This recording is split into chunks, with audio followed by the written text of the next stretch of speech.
we are talking with Evan Horowitz, the Executive Director for the Center for State Policy Analysis at Tufts University, better known as CESPA. And how long have you been Executive Director at this point? It started in 2020? Since the beginning. Yeah, I mean, I helped found this in February of 2020, right before the world shut down. Amazing. And we've been pushing ahead ever since. Wow. And so the whole original intent was, as you say on your website, some sort of tailored approach to public policy and helping thought leaders put these ideas together. Yeah, I mean, that was the idea. I was a reporter at the Globe before this, and I was a kind of data journalist there. And, one of the things I found talking to legislators, talking to lawmakers, is that they just did not have a lot of research capacity. They want to solve a problem. It's important to know, like, well, if I do this, is that going to help solve the problem, or is it going to make it worse? What if I try this other thing, B? And there was nobody out there doing that, saying, oh yeah, A works better than B, try this, don't try that. So I just thought, yeah, somebody has to do it. I tried to get other people to do it. They wouldn't do it. Eventually, you figure you just got to do it yourself. Right. And there's no point reinventing the wheel in terms of a lot of public policy too, right? No, that's right. There are other states that are doing things. There's economic research you can point to. That's right. You often don't have to start from scratch. You just say, oh, actually, other people have worked on this. Here's what they found. Here's the best evidence. Here's what you should do. Well, that folds perfectly into what I wanted to talk to you about today, because this story really jumped out at me because I've always lived in this area my whole life. I don't know about you. And now I have children who are all 20-somethings, and they're out of college and starting to work and experiencing life. Not children anymore, yeah. They're not children anymore. And the story was that the Greater Boston Chamber of Commerce Foundation came out with this report, and inside, a staggering 25% of 20 to 30-year-olds, 1 in 4, said that they love Boston and they really were enjoying living here, but within the next 5 years, they plan to leave. And I thought, well, that can't be good for any metro area to hear anything like that. We always talk about brain drain when it comes to the Boston area. What did you think the first time you saw that headline? Well, I've been seeing headlines like that for a long time. Right. There are always concerns about people leaving, and they're not, unfounded. There are real concerns about people leaving. And the big reason people leave is because it's expensive. Right. And it's just been a long-term struggle. How do you keep people here that we want to keep here when it's so expensive to build a life here, and there are pleasures to be had elsewhere in the country and around the world? We don't have a lot to offer as a state. We don't have great natural resources. We don't have oil. We don't have any of those things. We have smart people. Right. We have built an economy for several hundred years that runs on smart people. Right. And if we think of ourselves as the top of the universe, but when you get right down we got to get smart people here. We've got to keep them here. Otherwise, we do not have a functioning economy. And that's just been as I say, for hundreds of years, the challenge for Massachusetts. It's gotten worse chiefly because housing is so expensive, just unaffordable for lots of people in their 20s and 30s. Right. Yeah, these were the numbers of what they told the Greater Boston Chamber of Commerce Foundation. 87% talked about job availability, 83% said it's the cost of rent, and 78% said it's the ability to buy a home. And that, to me, is the thing. When I was doing some hits for CBS during the New Hampshire primary coverage, we started to talk about the president's campaigning in New Hampshire and what's different this time. For me, having grown up in this area, I think the biggest change suddenly, I was pointing out, the average cost of a home in New Hampshire has gone to $450,000. So it's much higher in Massachusetts. And for the first time, what you're having are young couples where they both have a college degree, both working. Now they have a baby, and they feel like they have no hope of buying a home. And that is not a good situation to be in, right? Yeah, for sure. No hope of buying a home here. You can move to Cincinnati and your homes are plentiful and inexpensive. You can move to Chicago. You can move to Philadelphia. You can move farther afield. There are places in America where you can go and afford a home. We just are no longer one of those places. Wow. You have to have not just a job, but 2 jobs plus an inheritance. You have to have an incredible set of financial supports at this point to afford a house in Greater Boston. And in a situation like that, of course, people will leave. They have to leave because there is no way for them to build a life, build a future here. Right. And it's a huge challenge, right? Because it's not like there's some switch we can flip that will just make housing affordable. There isn't. We took decades to get us into this situation. It'll probably take decades to get out of it. Here's what it reminds me of. I feel as though what's happening to the greater Boston metro area is what happened to New York City in the 70s, 80s, 90s, where the circle where your average person could live just got further and further out from, certainly from Manhattan. I mean, it just became, impossible. People commuting in for hours and hours, either by train or by Well, bus. so I mean, you, is you that said you grew happening to up Boston? here.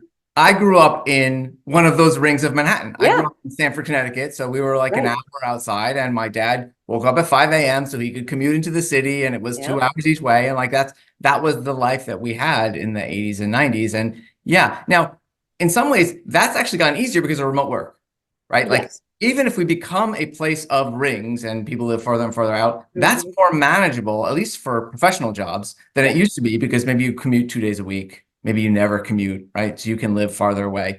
What's harder is to maintain like a service workforce that way, right? If you have a job where you're working in a retail shop, you can't work remote. You have to show up. You have to sell. You have to work in a restaurant, whatever it is. And also you're earning wages that are not going to allow you to live in Boston. So those people are being pushed really far out. So the non-professional jobs are, there you have that situation. The professional job is a little bit different. They can live farther away and not have to worry as much about commuting. So the sort of Right. economic geography has really shifted a little bit in the past 20 years. And in New York, you have the extensive subway system that allowed people to get to those outer boroughs or other communities.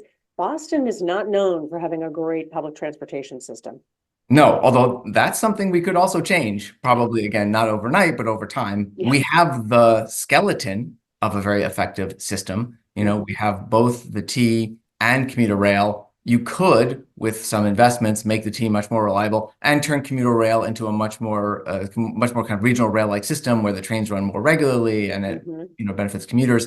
That's been on the table as a possibility for a long time. But again, we have something like 20 some odd billion dollars of underinvestment in infrastructure for that system, right? That's like old tracks, old signals, old cars, huge deficits that we've built up over time. So, again, maybe the people in their 20s who want to leave, they'll be 40 by the time we fix it, if we're really dedicated to fixing it. Right. And if we're not dedicated to fixing it, then we never will. We just get less and less desirable as the So you really link the housing question to the public transportation issue.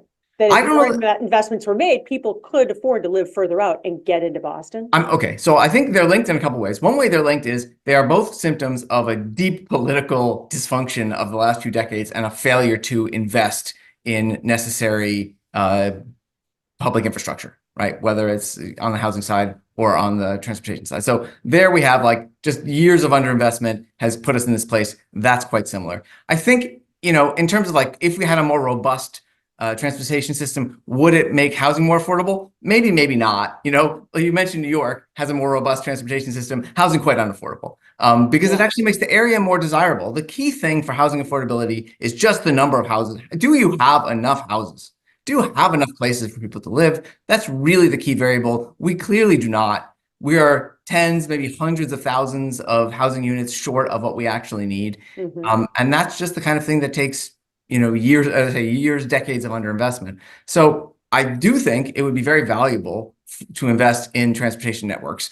But that's really not to make these more affordable. That's to improve productivity. That's to make our economy better, make it easy for people to move around, for goods to move around, things like that. So we would have more growth. And if you're worried about good jobs, that would be another way to ensure there are good jobs. It's easy to get around. But in terms of the affordability side, no, probably mostly it's about how are we going to get more places for people to live. Coming from central Massachusetts, where I grew up, of course, there are age-old fights about why was there no exit off the Mass Pike into the city of Worcester, for instance. And if you listen to various factions, they'll tell you, oh, two congressmen had a fight. Or on the other hand, the factory and manufacturing owners out there stopped it because they didn't want the workforce to be able to get to Boston to get better paying jobs. So these small decisions in terms of public policy can have enormous reverberations for decades, right? Yeah, they've really added up. And a lot of these decisions, as you say, happen locally. On the housing side, a lot of the decisions have been towns that say, we don't want more housing. We really like our leafy suburbs. We're not going to build. And that sounds very nice. I'm sure it is very nice for the people who are there. But what it means is you can't get a new generation of people there. Nobody's leaving. New people can't come in. Everything becomes less affordable. So it's a lovely short-term decision to say, we don't want more housing. We like our neighborhood the way it is. And it's Right. a terrible long-term decision for the state. And we just have dozens, maybe hundreds of towns that have made this decision year in and year out. No, we're going to zone for giant lots, single family housing, no high rises, no duplexes, nothing like that. This way, we just keep our town the way it is. And now we have a state that doesn't work for young people. All right, let's talk more about that right after this. We're talking with Evan Horowitz from Tufts University, and we'll take a quick break and be right back. So welcome back. We're back with Evan Horowitz, Executive Director of the Center for State Policy Analysis at Tufts University, talking about how unaffordable the greater Boston area has become for 20-somethings who are saying now they're going to have to go. They're going to have to leave. The other piece of this, Evan, that I was thinking about when we started covering this story earlier this week is for decades and decades, like companies, financial firms, law firms, you name it, got away with that sort of Boston discount. You didn't have to pay your employees as much as they made in Manhattan or greater New York. And that appears to be a big change. All of these employers, they're going to have to pony up now, aren't they? Well, workers are demanding more money because workers are in demand. Right? We have a very hot job market. It's cooling down a little bit, but for the past few years, we have had a very hot job market, which means lots of businesses are desperate to hire and they're struggling to find the right people. And when you're in a situation like that, yeah, the best way to find the right people is to pay them. Now, most of the time that's money. It doesn't have to be money. It could be flexibility. Maybe you're paying them better health care. Maybe you're giving them the opportunity to work 2 days at home, 2 days in the office, there's better child, whatever it is though. Right. Businesses have to pony up one way or the other to attract employees. And we're in that situation. We're going to stay in that situation for as long as the job market is this strong. Now, I still think, there's a wage premium in Manhattan compared to us, and there's a wage premium here compared to Philadelphia or Chicago. But yeah, it's more expensive to hire people, not enough to make up for the cost of housing. But if you can find a job, and really any job, right? This is not, for a long time, this has been a story of white collar workers, where their wages were going up. There was huge inequality. They were doing well, but blue collar workers, that's not what's been happening. The last 4 or 5 years, it's service workers, it's lower income workers that have seen their wages increase faster than medium and high wage workers, professional workers. So really a lot of the benefits of this tight labor market are felt at the bottom, the people who need it most. That makes a huge difference. You see it in restaurant workers, but really all over the place. So it's when you think about businesses having to pay more, don't just think about professional services, though it's happening there. It's happening also in retailers. It's happening for construction, all kinds of firms, but chiefly at the bottom of the income ladder. That's where the benefits are the biggest. That's where the wage gains have been biggest. Right. Well, that's a good thing. And I think that for the first time, that sense that Boston was sort of this second tier city financially because of the cost of housing and cost of living here, that's really changed. How much do you think the whole hybrid remote work kind of battle that companies and workers are having, how is that going to factor in to, how flexible companies have to be moving forward to retain these people? Yeah. Companies have recognized that they just have to adapt to the new reality of remote work. Right? There are some companies that have, tried for a while to say, nope, everybody's come back to the office. And when they do that, people leave, people quit, they find other jobs. If it is important to workers to have flexibility in their schedule, which it seems to be, and there's a tight labor market, then businesses don't have a choice. It's not up to CEOs to say, yes, we're going back to the old schedule, everyone's coming to the office, because you lose workers. So the businesses just have no choice but to recognize that this is one of the demands workers have. Now, if we have a recession, everything changes, right? If we have a recession and workers are desperately looking for jobs and the dynamic shifts, and then businesses say, no, you got to come back to the office, I think they'll have to come back to the office. People will, and you'll see some change. But remote work more broadly has really stabilized. Right? It peaked obviously in 2020 or 2021, and then it dropped a little bit, but it has really stabilized. This does seem to be a new normal, not some phase that we're just going through. It is interesting, yeah. I mean, but it cuts both ways, right? So businesses here, they're able to attract people who live in other states. Maybe you do live in New Hampshire, and so you can get workers from New Hampshire, and they only have to come once or twice a week. But it's also true that I could take a job in California. And they be there for 3 or 4 days and here, the rest of the month or something. And so the connection between geography and talent is weaker than it used to be. And that's always been a big advantage here. No, we didn't have we didn't have New York. We didn't have Manhattan. We had the best universities in the world. Everybody came and did their time in Boston. Yes, and they stayed. They didn't just come, they came and they were here and they were like, you know what, it's not bad here. That's how I got here. Here's a new phenomenon. I'm interested to see if you've seen any research on this or study, and I guess I'd call it sort of the Wayfair effect, right? Especially for this cohort.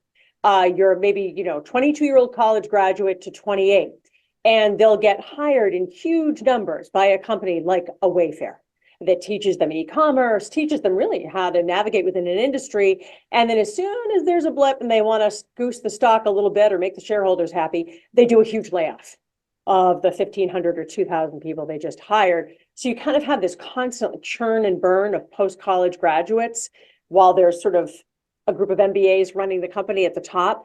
Do you think that has begun to make 20-somethings a little cynical about the job market in terms of those kinds of huge hiring sprees and then layoffs a short time later? So I'm sure that happens, and we have seen some evidence of layoffs in the tech industry. But I think the more prominent dynamic in the market right now is that places aren't laying off and they're also not hiring as much. So what happened for a couple of years after COVID was that businesses were desperate to hire, right? It was hard to find people. They were quiet quitting. They were real quitting. They were looking, they were staying at home, whatever they were doing. So businesses put in all these incentives, and they sort of overhired because it was so hard to hire people. If you got somebody, you grabbed them, you kept them.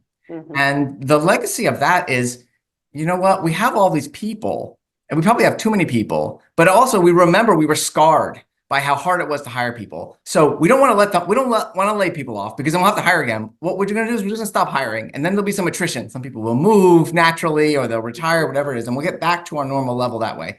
So I think we're in this weird situation where if you have a job, it's actually a surprisingly stable situation, more stable than it has been historically. You're less likely to get laid off.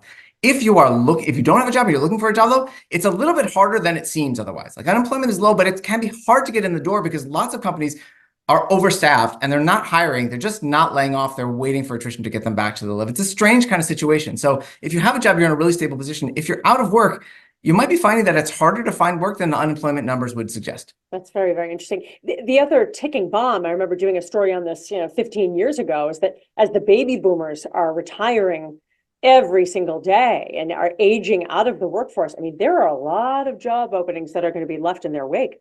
Yeah. A lot of job openings and not as many house openings. Like, this comes back to what we were discussing earlier. Like, a lot of these baby boomers, the modeling, all the suggestions of what would happen with the housing market was, okay, they'll age and then they'll move into retirement communities, retirement homes, or, they'll move on to the next. Go to Florida. No, well, I wasn't saying Florida, but yes, that's also possible. Yeah. But actually, people are living longer. And they're deciding to age in place. So they're working longer. And working longer, but also, even if they're not working, staying in their homes. They're not moving into retirement communities, or they're not going to Florida. They're staying in their homes. And this is really a big part of what has kind of gummed up the housing market, is that there's much less churn than people expected from people in their 60s and 70s. They're staying put. And those are homes that 20-somethings and 30-somethings would really like to be in. And we may end up in a situation where people just inherit those homes. They're never on the market. You have 67-year-olds, and actually by the time they leave those houses, their grandchildren are ready to move in. And there's this possibility of a real inheritance boom on both the housing market and outside of it. So that's actually a kind of under-discussed, but a big factor in what's driving up housing prices and why there's so little availability of housing. Old people aren't moving the way that previous generations had, and that they were expected to. It's true. You talk to people in their mid to late 60s and they'll say, well, where am I going to go? There's nowhere to go. There aren't enough. This is a story for another day. We have a looming crisis of not enough nursing homes or assisted living facilities. Once all those baby boomers really get into the 80s, right? That's going to be a crisis. So I guess the ultimate question is, from a public policy perspective, industry and private companies will do what they do, of course, to make as much money as they possibly can. What can the city of Boston and the Commonwealth of Massachusetts do to help these 20-somethings that don't see a bright future here? Well, the short and obvious answer is build stuff. Yeah. We need to build stuff. And chiefly that's housing, and it's every kind of housing. Don't fuss about it. Don't think, we will only build if it's 40% affordable, 50%. No, build the luxury stuff, build the middle income stuff, build the affordable stuff, do it all, say yes, stop zoning nonsense. Don't worry about shadows, cut all of that out and build stuff. And even that's not going to help today's 25 to 30 year it's too late for that. Yeah, it's But too late for them. there is a cohort of 15-year-olds who will be 25, though, people who will come to college here who will want to stay 10 years from now. And we want to make sure that they can stay. And the only way to do that is to change the built environment so that we have enough housing for people and they can move into vacant places in a way that they can afford. Do you see any will to do that? Political will?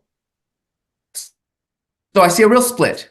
I think there is political will to do that at the state level. At the individual town level, though, it's a lot harder. Town government is still controlled mostly by long-term residents, tend to be older residents who do not feel the push of this as strongly and who resist zoning efforts and development efforts. So I think, insofar as there is a battle for the future of Massachusetts, it is this battle between the state's efforts to force cities and towns to build more and city and town efforts to resist that, either slow-foot it or actively refuse. Well, Evan Horowitz from Tufts University, the Center for State Policy Analysis. Interesting stuff, and I'm sure we'll be talking more and more about it in the months and years ahead. Thank you so much for your time. Oh, no, thank you for having me.